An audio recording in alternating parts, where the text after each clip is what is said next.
যখন আমাদের নেত্রীকে বলা হয়েছিল আপনি দেশ ছেড়ে চলে যান, আপনার সন্তানকে নিয়ে চলে যান, তখন তিনি বলেছিলেন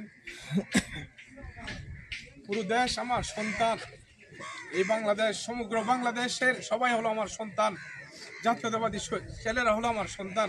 আমি আমাদের এই সন্তানকে ফেলে বিদেশে আমি যেতে পারি না, বিদেশে আমার কোথাও যাওয়ার জায়গা নাই।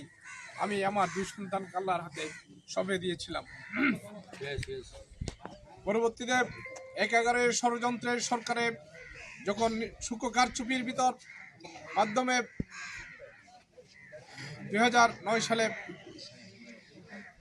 তথাকথিত মহাজোট সরকার ক্ষমতায় আরোহণ করে, এরপর থেকে শুরু হয় আমাদের দেশনেত্রী বেগম খালেদা জিয়ার উপর নির্মম নির্যাতন। প্রথমে ওনাকে ওনার স্বামীর স্মৃতি বিজড়িত ক্যান্টনমেন্টের বাড়ি থেকে উচ্ছেদ করা হয়। পরবর্তীতে ওনাকে বিভিন্ন মামলায় অন্তর্ভুক্ত করে ২০১৮ সালে ওনাকে মিথ্যা ফরমায়েশি মামলায় রায় দেওয়া হয়।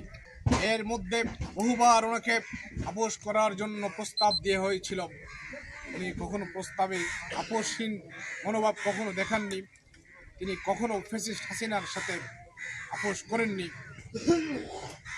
ফলশ্রুতিতে আমাদের নেত্রীকে ২০১৮ সাল থেকে করোনা পর্যন্ত, এমনকি ২০২৪ সালের ৫ আগস্টের পূর্ব পর্যন্ত ওনাকে গৃহবন্দী করে রাখা হয়েছিল। প্রথমে ওনাকে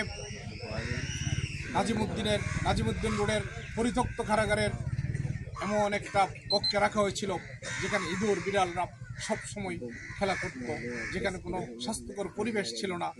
এবং পিজি হসপিটালে যখন আমাদের নেত্রীকে চিকিৎসা করা হয়, সেই তথাকথিত চিকিৎসার নামে ওনাকে স্লো পয়জনিং করা হয়, যার ফলশ্রুতিতে আমাদের নেত্রী আজকে অনেক অসুস্থ হয়েছেন, মৃত্যুর কাছাকাছি চলে গিয়েছেন। আপনারা দেখছেন ওনার দুটো হাত বাঁকা হয়ে গেছে, ওনার উপর এত নির্মম নির্যাতন করেছেন। আমার বিশ্বাস আমাদের নেত্রীর উপর যেই নির্যাতন হয়েছিল, সেই নির্যাতনে মহান রব্বুল আলমিনের আরশ কেঁপে উঠেছিল।